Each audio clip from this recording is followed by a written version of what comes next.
Hay días en los que parece que el universo quiere ponernos a prueba y comprobar cuánta vergüenza somos capaces de soportar. Esos días en los que parece que hay una especie de cortocircuito en tu cabeza y haces muchas tonterías una detrás de otra. Digamos que ayer fue uno de esos días para mí, de seguro el día más vergonzoso de toda mi vida. Había solicitado trabajo en un gran centro comercial y a los pocos días me llamaron para hacer una prueba. Debía acudir a las 6 de la mañana y pasar allí el día como ayudante. La encargada de planta me envió un mensaje la noche anterior para recordarme que fuera puntual y ella decidiría si me daban el puesto o no. A las 6 menos 5 de la mañana me dirigí hacia la puerta principal, una puerta de cristal a través de la cual vi a la encargada esperándome. Allí estaba mi futura jefa, de brazos cruzados mirándome fijamente. Empujé la puerta pero no se abría, así que le hice una señal para que me abriera, pero ella no se movió. Seguía allí mirándome sin decir nada. Empujé con todas mis fuerzas y nada, no se abría. Ya estaba muy nerviosa porque esa mujer no dejaba de mirarme y yo era incapaz de abrir una simple puerta. Fueron los segundos más largos de mi vida, hasta que otra mujer, por fortuna, llegó y abrió la puerta. Entonces me di cuenta que no tenía que empujar, sino tirar hacia afuera. La verdad es que fue un error muy tonto, pero me había hecho pasar un mal rato. Igualmente me acerqué a la encargada y la saludé con una gran sonrisa. El problema es que ella ni siquiera me contestó, muy seria, y dándose la vuelta me dijo que la siguiera.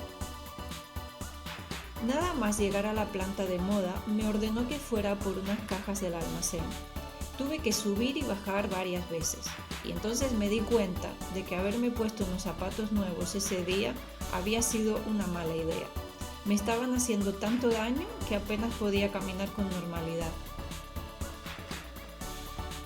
Cuando ya casi había terminado de subir todas las cajas y caminando como un pato, accidentalmente me tropecé con un maniquí y le dije: "Lo siento". Sí, le pedí perdón a un maniquí. Y eso no fue lo peor. Lo peor fue que al darme cuenta de mi error, le seguí hablando. Le dije: "Perdona, es que creí que eras una persona". No sé lo que me pasó por la cabeza para hacer semejante tontería, pero cuando me di la vuelta, allí estaba la encargada mirándome fijamente otra vez. Y aunque no dijo nada, me podía imaginar lo que estaría pensando de mí al verme hablar con un maniquí. Después me mandó a que le llevara un café. Me explicó exactamente cómo lo quería. Por suerte pude recordar cada detalle, aunque eran muchos, pero con los nervios y las prisas confundí el azúcar con la sal. Cuando lo probó me gritó tan fuerte que todos los empleados y clientes de la planta se volvieron para mirarme. Yo solo quería que la tierra me tragara. Por fin llegó la hora de comer. Con mis pies doloridos y mi autoestima por los suelos, me fui a la cafetería. Y antes de empezar a comer, para desahogarme un poco, le escribí un mensaje a mi amiga.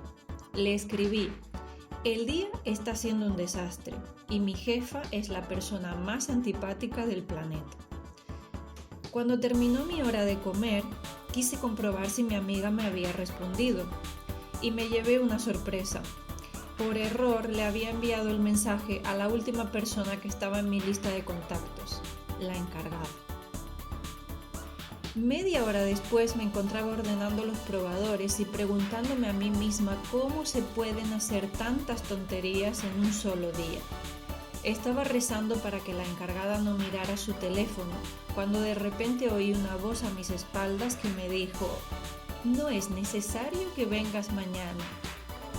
Lo más importante es que a pesar de los ridículos que hacemos, la Tierra aún no ha parado de girar y ni siquiera se ha tragado a nadie, por mucho que se lo hayamos pedido en algún momento. Esta mañana he salido a pasear y he pensado: ayer hice el ridículo más espantoso de mi vida y no conseguí el trabajo. ¿Y qué? Hoy puedo empezar mi vida de nuevo.